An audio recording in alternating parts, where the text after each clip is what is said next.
Der bekannte amerikanische Journalist I.F. Stone hat einmal gesagt, dass alle Regierungen lügen und man ihnen nie glauben sollte. Stone meinte nicht, dass die Regierungen immer lügen.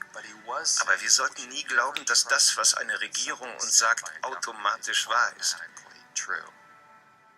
Denn wir haben die Verantwortung, hinter die Fassade zu blicken. Wenn wir die Tricks durchschauen, mit denen man versucht, das Schlachten schön zu reden, dann hat der Wahnsinn des Militärs, wie Martin Luther King es nannte, keine Chance. Wenn wir erkennen, wie viel Leid das Blutbad bedeutet, können wir den Lauf der Dinge ändern. Aber die Suche nach der Wahrheit ist nicht leicht und braucht unsere ganze Hingabe. Into targeting to see that the precise targets are struck and that other targets are not struck is as impressive as anything anyone could see. The care that goes into it, the humanity that goes into it, to see that military targets are destroyed, to be sure, but that it's done in a way and in a manner and in a direction and with a weapon that is appropriate to that very particularized target. The weapons that are being used today have a degree of precision that no one ever dreamt of.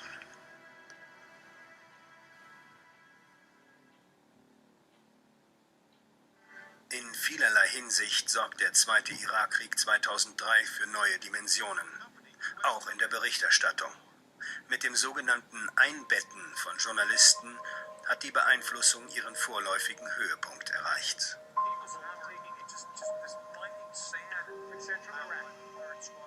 U.S. Army 7th Cavalry. Rather than being kept far away, they were embraced. Jetzt hielt man die Reporter nicht mehr vom Geschehen fern, man umarmte sie geradezu. Hunderte zogen mit in den Krieg. Sie wurden Teil des Invasionsapparates. Die eingebetteten Reporter befanden sich immer auf der Seite der Angreifer, nie dort, wo die Bomben einschlugen. With people who were being bombed, you only had embedded reporters with the bombers. Last night, a tremendous light show here, just a tremendous light show as we were watching. And it was through the eyes of the invaders that so much of the reporting was done. Alles wurde aus der Sicht der Besetzer gezeigt. Die Korrespondenten der großen amerikanischen Sender ließen uns noch dazu wissen, wie eng verbunden sie mit den Soldaten waren. Manche sagten, ich würde alles für sie tun und sie alles für mich. Kameradschaftsgeist als Triebfeder der Berichterstattung.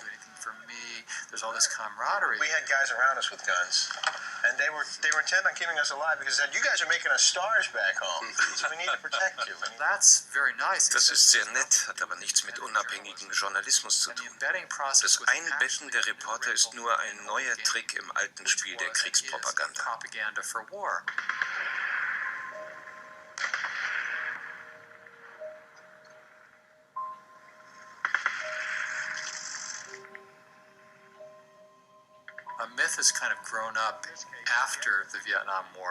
Nach Vietnam ist der Mythos entstanden, dass die Medien dort besonders kritisch berichtet und den Amerikanern die ganze Brutalität des Krieges vermittelt hätten.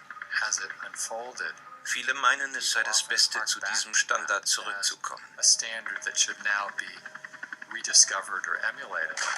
is what the war in Vietnam is all about. Yes, there was exceptional reporting. In der Tat gab es außergewöhnliche Berichte, aber es waren Ausnahmen.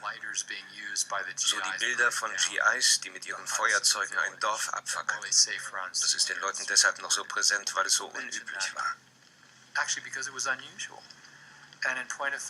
Eigentlich sah man recht wenig von der maßlosen Gewalt dieses Krieges im Fernsehen.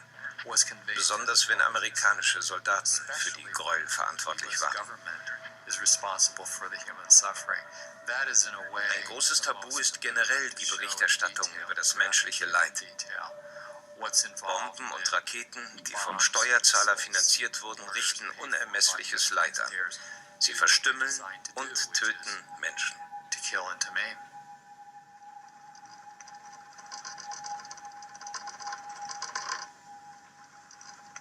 Let no one think for a moment that retreat from Vietnam would bring an end to to conflict. Withdrawal of all American forces from Vietnam would be a disaster. It's a real incentive for Vor dem Krieg tut ein Präsident alles, um sein Volk dafür zu gewinnen. Er lügt, betrügt und manipuliert. Dann läuft es eine Weile problemlos für ihn, bis man ihn auffordert, den Krieg zu beenden. We're not leaving so long as I'm the president. That would be a huge mistake. Our allies would lose confidence in America. To yield to force in Vietnam would weaken that confidence. Any sign that says we're going to leave before the job is done simply emboldens terrorists.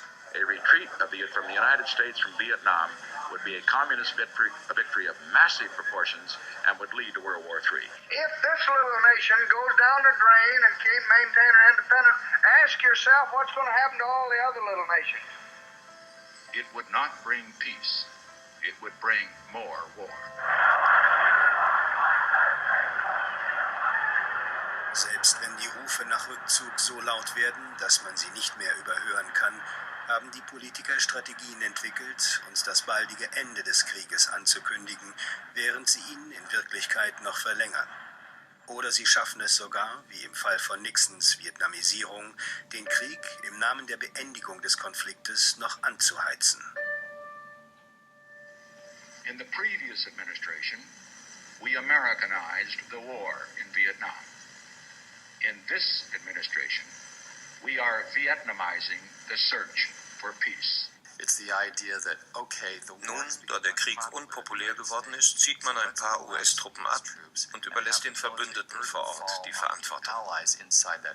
Our strategy can be summed up this way.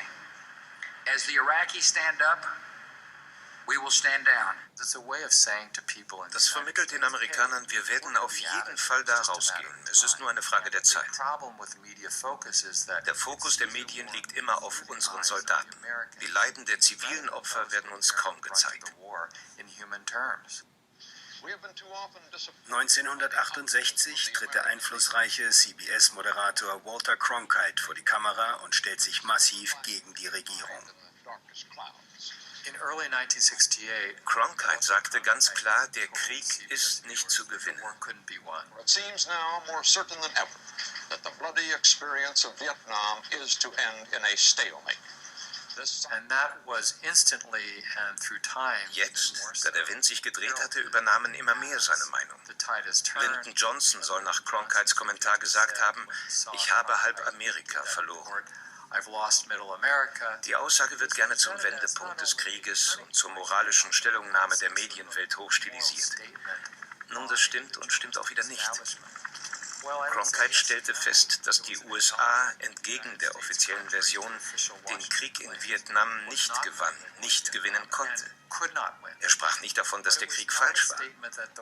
Wenn der Kritiker sagt, der Krieg ist schlecht, weil wir ihn nicht gewinnen, lautet die Antwort, wir zeigen dir, dass er zu gewinnen ist oder dass der nächste Krieg zu gewinnen sein wird.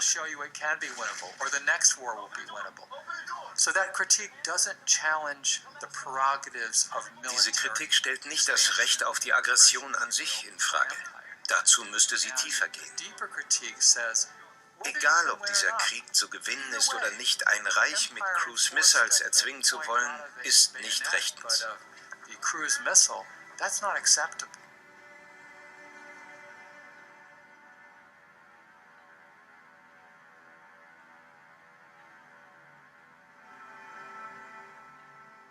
Während der letzten 5 Jahrzehnte haben wir eine Reihe von militärischen Interventionen erlebt. Unser Militär ist einmarschiert, hat Länder bombardiert und sie über lange Zeit besetzt gehalten.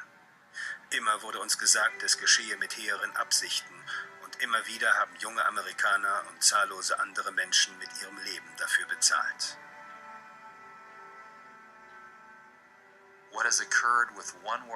All das gilt auch heute noch. Die Dynamik ist immer dieselbe, bei der Besetzung des Iraks oder bei möglichen Zielen wie dem Iran. Und die Zukunft wird dasselbe bringen, wenn wir nicht begreifen, wie der Krieg in unsere Köpfe gepflanzt wird. Die Medien haben geglaubt und uns glauben gemacht, dass die Außenpolitik vom Präsidenten gemacht werden sollte. Dieser kluge Kopf im Oval Office hat alle Informationen. Er weiß mehr als wir. Das amerikanische Volk spielt keine besondere Rolle. Es hat nicht die Fähigkeiten, mit so einer Situation umzugehen. Das gilt für den Vietnamkrieg, aber auch für spätere Konflikte. Im Kongress hat es immer wieder einzelne Stimmen dagegen gegeben, aber sie fanden keine Plattform in den Medien. Auch wenn heute klar ist, dass sie richtig lagen. However difficult this vote may be, some of us must urge the use of restraint.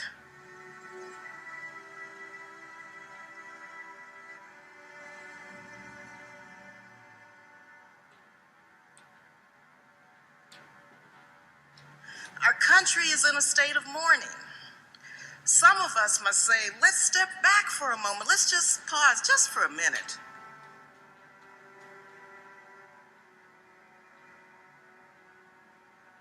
And think through the implications of our actions today so that this does not spiral out of control.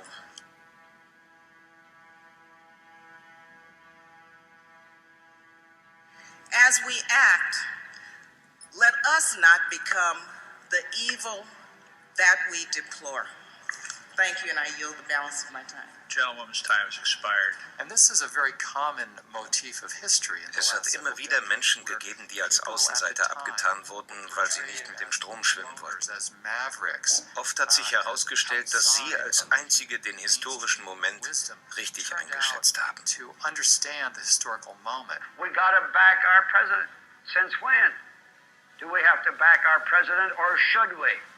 When the president is proposing an unconstitutional act.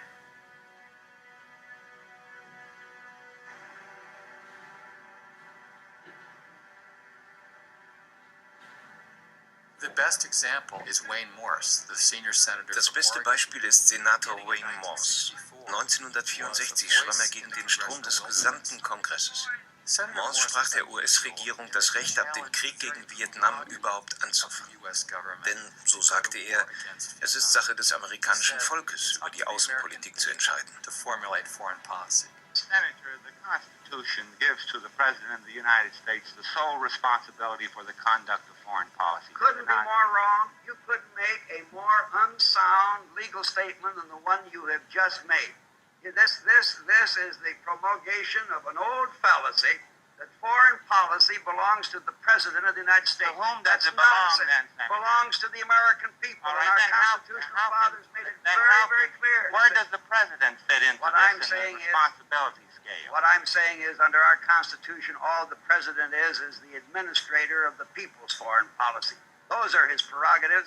And I'm pleading that the American people be given the facts about foreign policy. That the American people cannot formulate and execute foreign policy? Why, you're a man of little faith in democracy if you make that kind of announcement. I have complete faith in the ability of the American people to follow the facts if you'll give them.